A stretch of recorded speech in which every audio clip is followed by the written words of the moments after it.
What is up, Virtual Maniacs? My name is Mike. His name's EP. His name's Joe. We're not here to give you one. We're not here to give you two. We're here to give you 3 cards you need for your retro PC.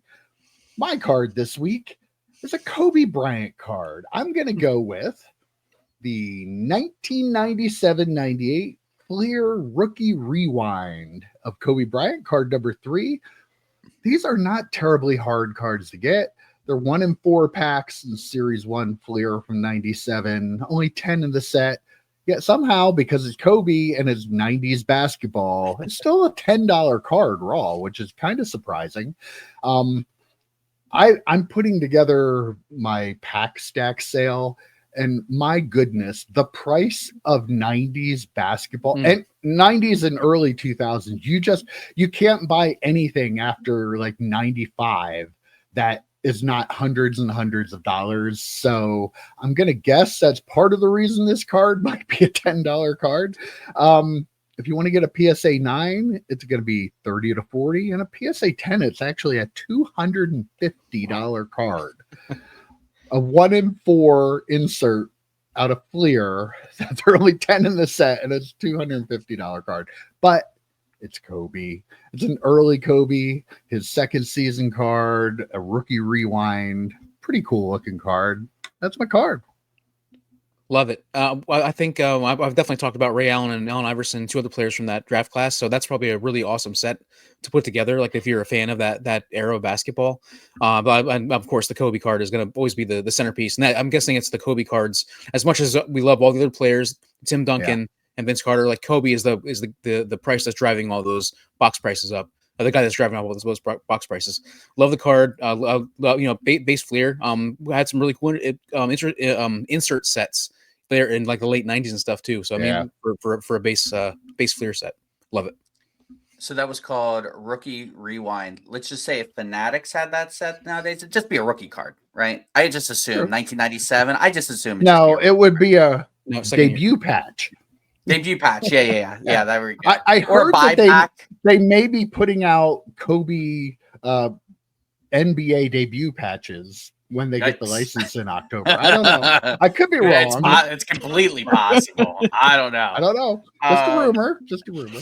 Not much more to say about Kobe. I mean, one of the GOATs. Some people say he is the GOAT. I don't know.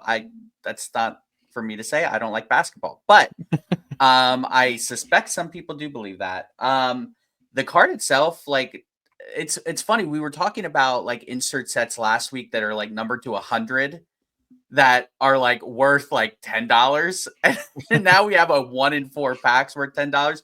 You're right, Mike. Though 90s basketball, that's really the first thing that heated up going into the boom, the pandemic boom. So that's not shocking that those prices. I mean, they're down from then, but they're still much higher than they probably should be. All right, EP, what do you have for us this week? Well, I'm going to follow a GOAT with a GOAT. And as I do, it's baseball season, so you know what's coming. But this is a unique one. This is the Ken Griffey Jr. It's been a while, though. The 1993 King B collector's edition, collector's disc, I guess maybe what it is, from got it in like packs of beef jerky. And it's a really cool set. There are 24 cards in this set. So I think it'd be a kind of a cool set to put together and have in a binder. They put together the whole run, which was like from 1988 to like 1996, something like that. So this is the 93 Griffey, $1.70 for this on ComC, $3 shipped on eBay. But it's just a cool. I like the unique, the food issues, that sort of stuff. Just a unique card. I love those. I actually sold. I had a 91 set and a 88 set. I sold in my baseball sale. I just randomly and stuff. I don't know if I think I had that left over from the shop from like a long time ago, but it had the little round container that beef jerky was in with it too. So that was pretty cool. Yeah. I always love those. They're really cool. The one set you could kind of feel the beef jerky on it. So I was gonna eat one to see. I was gonna say, did you lick it at all? No. I was selling it. I thought people might not appreciate me licking their cards. You might have got more for it. Who knows? That's a whole other channel. That's a whole. We could make a lot of money on that one. Yeah. Oof.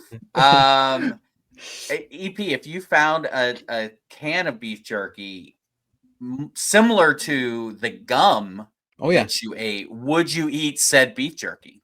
only on for the channel on the channel. Okay, all right. Yep. If anyone has access to one of these, To let us 30-year-old beef It's got to jerky. be unopened though. It's cured. It's cured. Yeah, I'm it's gotta sure. be, gotta be That's unopened. true. Okay, I won't if it's already been open and somebody stuffed some Yeah. other like whether beef jerky in there. Fentanyl. Is that what you're worried Probably, about? yeah. You should be. To the card itself, EP bringing out a Griffey. He needs the EP bots to vote him for the win this week. So we know we're not even in contention, Mike, at this point. Never. The EP That's not bots being- will be out in full force. And what's funny about you EP bots out there? He doesn't even read your comments. He has no time for you.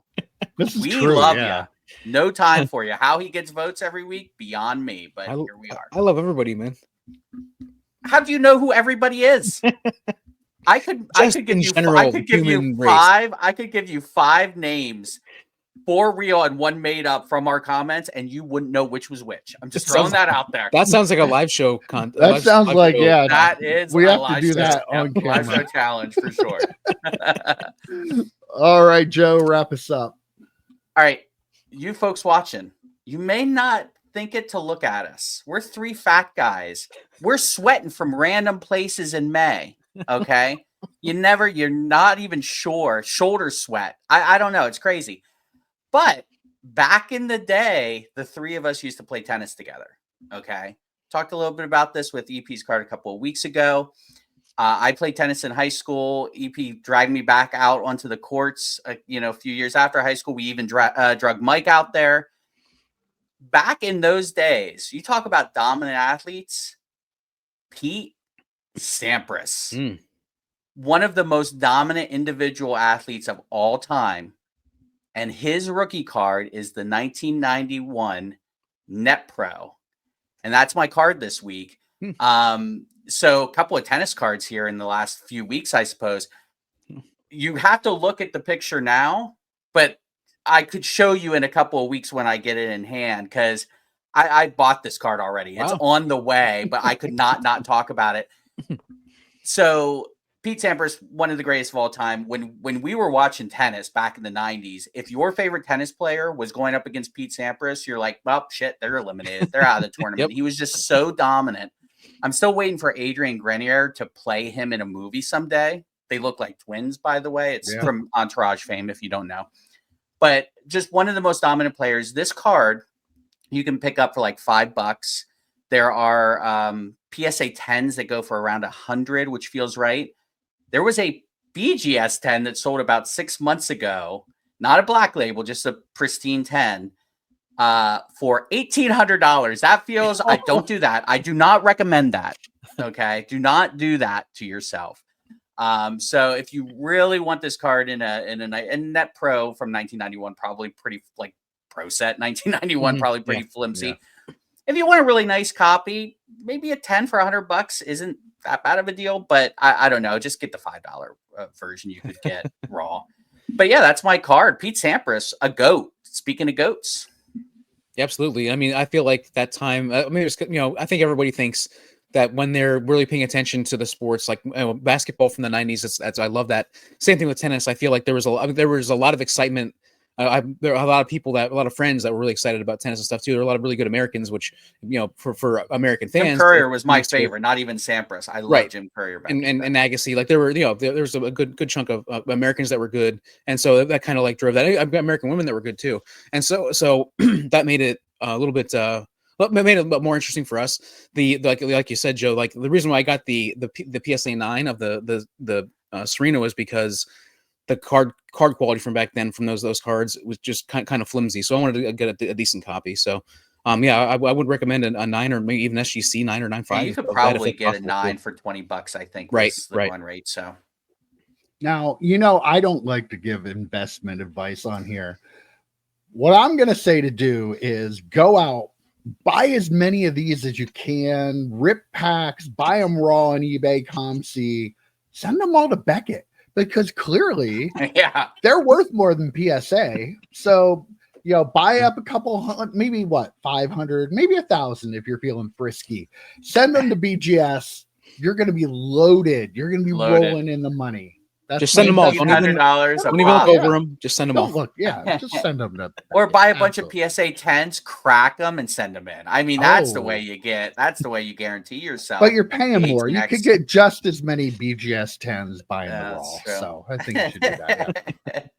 Great card, great player. It's making me think maybe I should try to find some wax of that for my pack Mm. set. I was That'd be gonna kinda say after we're done recording this, maybe there's a box for like $150. fun. I don't know what the correlation is of that box, but maybe the channel goes and takes a look at it. There's a couple of pretty great rookies in there, so we'll do some investigation. I heard we have some money. I don't know. We have some money. We're flush. We are so- investment kings on here, but Yeah, we'll save yeah. that for a later video. All right, guys. Those are 3 great choices because that's all we give you. Other than that, I'm out of here. See you guys. See you, boys. See ya.